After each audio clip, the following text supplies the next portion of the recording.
Assalamualaikum warahmatullahi wabarakatuh. Pemirsa sana, pernahkah terlintas dalam pikiran kita mengapa laki-laki muslim mengenakan penutup kepala dalam beribadah kepada Allah Subhanahu wa taala?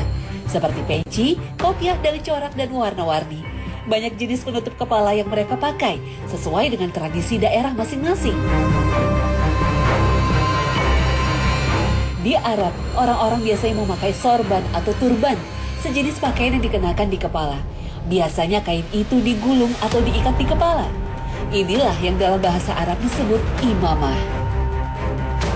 Ada juga gutroh dan shimah, sejenis dengan imamah.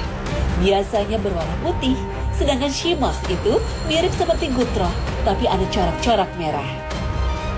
Ada lagi toqiyah, merupakan topi kecil berwarna putih yang dikenakan sebagai dalaman gutroh untuk menjaganya agar tidak jatuh saat bergesekan dengan rambut yang licin.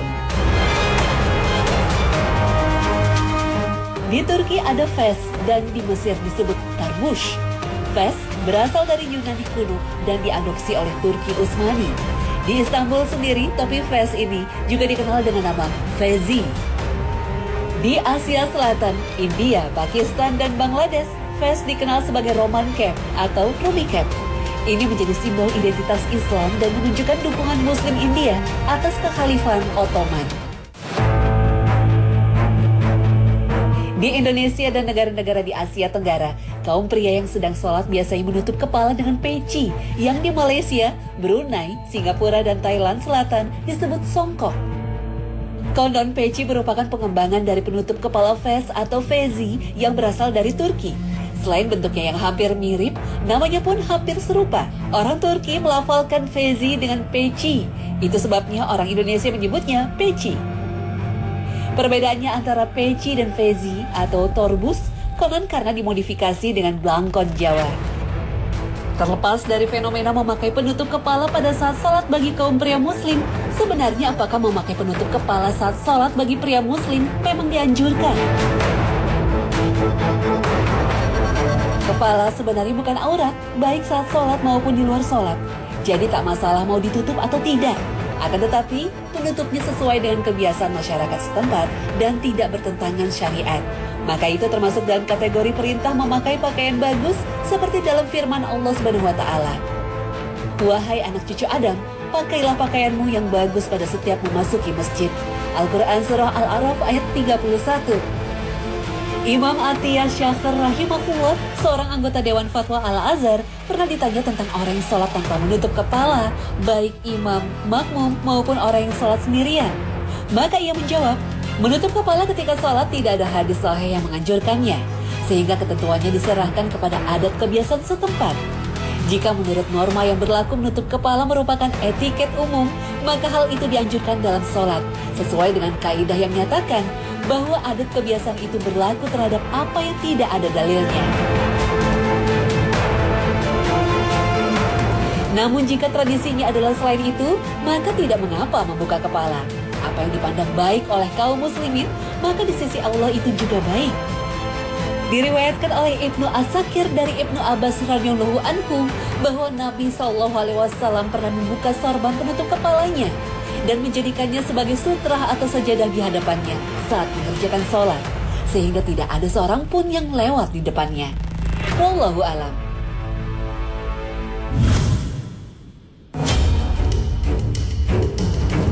Pemirsa sana, berbagai kajian dan pengajian di masjid-masjid dan rumah-rumah kini semakin semarak.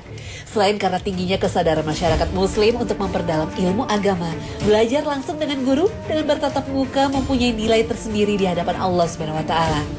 Bahkan ada keberkahan luar biasa dalam kajian ilmu agama. Para malaikat pun ikut berada dalam majelis kajian. Rasulullah SAW pernah bersabda, barang siapa menempuh jalan untuk mencari ilmu, Allah akan memudahkan baginya jalan ke surga. Sesungguhnya, para malaikat menaungkan sayap-sayapnya kepada orang yang menuntut ilmu karena senang terhadap apa yang dia perbuat. Hadis riwayat Abu Daud dan At-Tirmizi. Bahkan Rasul menyebut majelis-majelis ilmu sebagai taman surga dalam sabda beliau. Apabila melewati taman surga, maka duduklah di situ dengan hati senang. Para sahabat bertanya, ya Rasulullah, apa taman surga itu? Nabi SAW menjawab, majelis-majelis ilmu. Hadis riwayat At-Tirmizi. Belakangan, tak sedikit orang yang mengambil jalan pintas daripada duduk dalam pengajian, toh dari luar juga bisa mendengar. Karena ulama, guru atau ustadz bicara menggunakan speaker yang bisa terdengar dari jarak yang cukup jauh. Maka tak sedikit yang kemudian hanya dengan duduk-duduk di luar masjid atau majelis, bahkan biar lebih nyaman, bisa sambil minum kopi di warung kopi terdekat dari masjid misalnya. Apakah mengikuti kajian atau pengajian dengan cara ini tetap mendapatkan keberkahan ilmu dan pahala yang sama dengan yang duduk di majelis? Rasul menyebut majelis ilmu sebagai taman surga bukan karena tanpa alasan. Keistimewaan ini tidak dimiliki sembarangan tempat. Artinya, hadir dan duduk dalam majelis ilmu saja sudah menjadi pahala dan kemuliaan bagi yang melakukannya. Karena mereka sama seperti mendatangi taman surga. Mengapa? Ketika seseorang duduk dalam majelis ilmu, saat itu dia sedang berkumpul bersama ulama dan orang-orang saleh. Dan berkumpul bersama ulama sama seperti duduk bersama Rasul.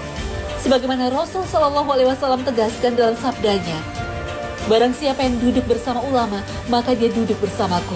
Dan barang siapa yang duduk bersamaku, maka seakan-akan dia duduk bersama Allah. Hadis riwayat At-Tabrani. Keistimewaan ini tidak hanya didapat pada saat berada di majelis, melainkan sejak seseorang beranjak dari rumahnya menuju majelis. Rasulullah Shallallahu Alaihi Wasallam bersabda, barang siapa menempuh jalan untuk mencari ilmu, Allah akan memudahkan baginya jalan ke surga. Hadis riwayat At-Tirmizi. Hadis ini menegaskan keutamaan orang yang melakukan perjalanan menuju tempat ilmu, bahwa Allah menjanjikan jalan yang mudah menuju surga. Keistimewaan inilah yang tidak didapat orang-orang yang mendengarkan kajian di luar majelis. Baik orang yang menyimak kajian melalui radio, rekaman, atau streaming internet, sedangkan dia tidak ikut merapat dan berkumpul dalam majelis. Begitupun mendengarkan kajian melalui speaker masjid, sementara dia berada di luar masjid. Sebab dengan begitu dia tidak sedang berkumpul bersama ulama dan orang-orang saleh di dalam majelis. Kecuali jika memang kondisi masjid atau tempat kajian penuh sehingga mengharuskan seseorang duduk di luar masjid. Namun begitu tidak berarti orang yang menyimak kajian melalui media tidak mendapatkan pahala. Mereka tetap mendapatkan pahala menuntut ilmu. Karena Allah dan Rasul telah menjanjikan derajat yang tinggi bagi orang yang menuntut ilmu. Apapun medianya dan bagaimanapun caranya. Allah SWT berfirman, niscaya Allah akan mengangkat derajat orang-orang yang beriman di antara kamu dan orang-orang yang diberi ilmu beberapa derajat.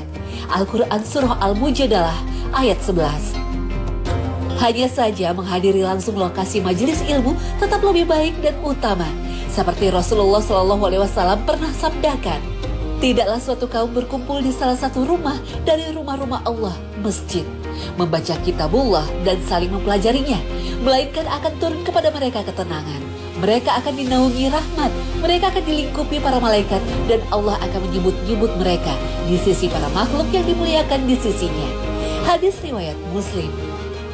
Juga dalam hadis lain dari Abu Umamah disebutkan bahwa Rasulullah SAW bersabda, Luqman pernah menasihati anaknya, wahai anakku, hendaklah engkau sering duduk bersama ulama dan mendengarkan pembicaraan para ahli hikmah. Karena sesungguhnya Allah akan menghidupkan hati yang mati dengan cahaya hikmah. Seperti Allah menghidupkan bumi yang mati dengan limpahan air hujan. Hadis riwayat At-Tabrani. Wallahu a'lam.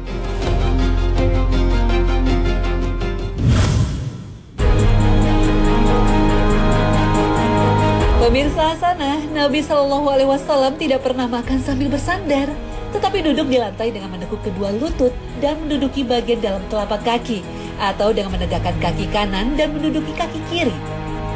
Dalam kesempatan lain, beliau juga pernah makan dengan posisi duduk di atas lantai dan menegakkan dua betis kaki. Tak hanya posisi duduk, beliau juga punya kebiasaan makan dengan tangan, bahkan hanya dengan 3 jari, yaitu jempol, jari telunjuk, dan jari tengah. Bisa saja hal ini beliau lakukan mengikuti kebiasaan atau agar lebih nyaman. Tapi belakangan terungkap, posisi makan Nabi itu ternyata posisi paling ideal yang menyehatkan. Ketika kita makan, kita cenderung lebih hangat, bahkan terkadang ada yang berkeringat. Nah, itu karena ketika kita makan, perut membutuhkan banyak energi yang bisa digunakan untuk mencerna makanan. Proses pencernaan makanan membutuhkan sirkulasi darah yang sehat. Untuk proses ini, jantung cenderung bekerja lembur untuk membantu sistem pencernaan. Jika posisi makan sambil duduk di lantai, jantung mendapat manfaat sirkulasi darah karena mudah dipompa melalui jantung. Pola sirkulasi ini berbeda ketika duduk di kursi makan. Darah mengalir ke kaki karena lebih rendah dibanding jantung.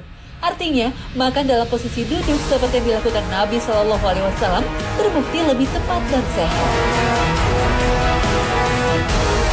Demikian pula makan dengan tangan terbukti lebih menyehatkan karena pada telapak tangan terdapat enzim prenase yang dapat mengikat bakteri, sehingga tingkat aktivitasnya sangat rendah ketika masuk bersama makanan ke saluran pencernaan tubuh. Enzim ini selalu terkandung dalam jari-jari dan telapak tangan manusia, sehingga proses penyuapan makanan ke dalam mulut akan mengikutkan enzim yang bisa mengikat sel bakteri. Begitu makanan masuk ke saluran pencernaan, maka enzim ini akan ikut mengikat pergerakan bakteri hingga ke saluran pembuangan. Sebaliknya, jika kita makan menggunakan sendok, tidak ada yang bisa menahan laju aktivitas bakteri yang terkandung pada makanan maupun pada sendok. Selain posisi dan sarana makanan yang digunakan Nabi Shallallahu Alaihi Wasallam, beliau juga sangat memperhatikan bahan makanan. Beberapa riwayat menyebutkan bahwa Rasulullah Shallallahu Alaihi Wasallam selalu mengkonsumsi sana al-maki dan sanut. Istilah ini memang tidak kita kenal, tapi menurut ahli, kedua jenis makanan ini mirip dengan sayuran. Secara umum, sayuran memiliki kandungan zat dan fungsi yang sama, yaitu menguatkan daya tahan tubuh dan melindungi dari serangan penyakit. Dalam riwayat lain juga disebutkan bahwa beliau suka makan buah yaktin atau labu air yang terbukti bisa mencegah penyakit gula. Kemudian, beliau juga senang makan buah anggur dan hilbah, juga kitsa dan kurma. Kitsa adalah sejenis buah-buahan yang mirip mentimun, tetapi ukurannya lebih besar.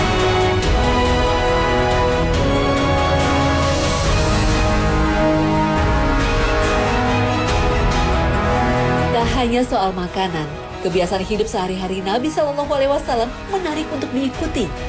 Misalnya, Nabi pernah melarang tidur tengkurap saat melihat seseorang tidur dalam posisi tengkurap. Beliau bersabda, "Ini adalah cara tidur yang tidak disukai oleh Allah." Hadis riwayat At-Tirmizi. Dalam riwayat yang lain, berbaring seperti ini, tengkurap, adalah cara berbaringnya penghuni neraka. Hadis riwayat Ibnu Majah. Tidur tengkurap ternyata memang terbukti tidak sehat, bahkan berbahaya. Apalagi tidur seperti ini dengan pulas dan lama. Karena saat tidur tengkurap otomatis otot dada, otot pernafasan kita tidak dapat mengembangkan dada dengan baik dan maksimal. Sehingga aliran oksigen menjadi lebih sedikit dan bisa berakibat menjadi sesak nafas.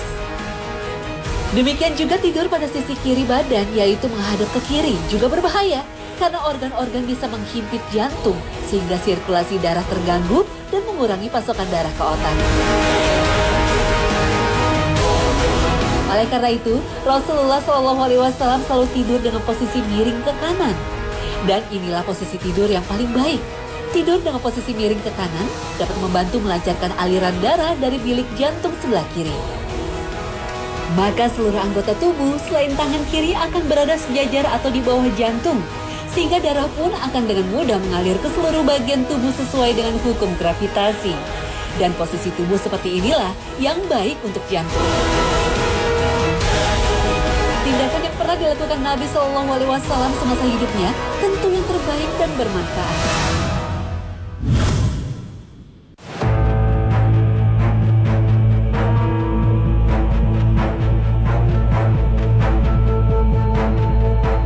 Pemirsa, tahukah Anda tempat paling menakutkan bagi orang-orang yang saleh dan semestinya yang paling kita takuti? Tempat itu adalah kuburan. Bukan takut menyeramkan atau karena mistisnya, tapi karena hal lain. Karena inilah tempat paling menentukan bagi siapapun kita.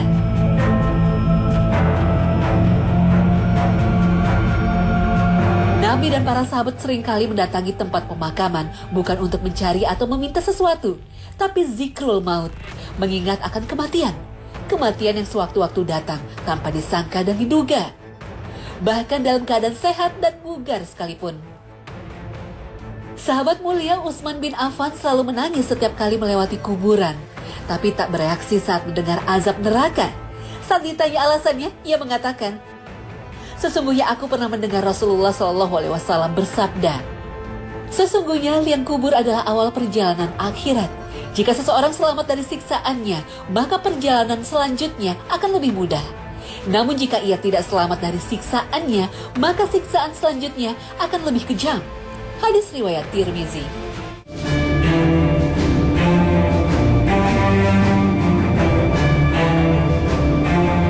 Suatu ketika ada salah seorang dari kaum Ansor berdiri di hadapan Rasulullah SAW.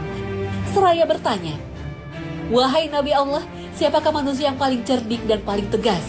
Beliau menjawab, "Adalah mereka yang paling banyak mengingat kematian dan paling siap menghadapinya. Mereka itulah manusia-manusia cerdas. Mereka pergi mati dengan harga diri dunia dan kemuliaan akhirat." Hadis riwayat At-Tabrani.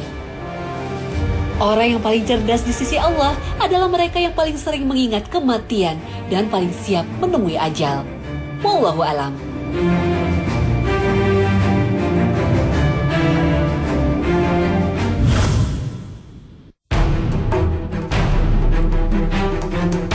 Pemirsa, sejak kecil kita selalu dibiasakan melakukan sesuatu dengan tangan kanan. Makan, minum, pakai sendal dan sepatu, semuanya menggunakan bagian kanan. Ada apa dengan tangan kanan? Lalu apa salahnya dengan kiri? Nah, jangan kemana-mana, sesaat lagi Hasanah segera kembali.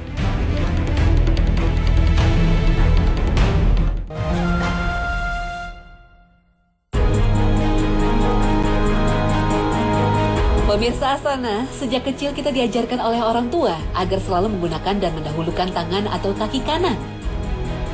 Makan dan minum pakai tangan kanan, menerima atau mengambil sesuatu pakai tangan kanan, memakai baju mendahulukan tangan kanan, memakai sandal dan sepatu mendahulukan kaki kanan. Mengapa harus kanan? Ada apa dengan kiri? Bukankah keduanya sama-sama ciptaan Allah yang sempurna? Memang tangan kiri dan tangan kanan, kaki kiri dan kaki kanan itu sama-sama ciptaan Allah Subhanahu wa taala. Dan karena ada kanan dan kiri menjadi pasangan yang sempurna. Dalam Al-Qur'an sering disebutkan kanan itu sebagai hal positif dan kiri negatif. Misalnya orang-orang mukmin yang masuk surga disebut dengan golongan kanan, sedangkan golongan orang yang masuk neraka disebut golongan kiri. Kiri dan kanan juga menentukan nasib seseorang ketika menerima catatan amal kelak di akhirat. Orang-orang yang menerima catatan amal dengan tangan kanan termasuk orang-orang yang beruntung. Sedangkan mereka yang menerima catatan amal dengan tangan kiri pasti celaka. Dalam hadis-hadis Nabi SAW, kiri itu identik dengan setan. Karena setan dan jin makan dan minum menggunakan tangan kiri. Maka seorang mukmin hendaknya menggunakan tangan kanan saat makan dan minum. Nabi bersabda, "Apabila kalian makan, gunakan tangan kanan. Jika kalian minum, gunakanlah tangan kanan. Karena setan makan dan minum dengan tangan kiri." Hadis riwayat Muslim.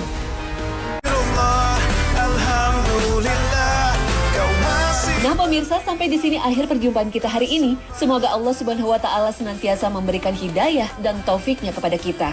Amin, ya Rabbal Alamin. Terima kasih atas perhatian Anda. Wassalamualaikum warahmatullahi wabarakatuh.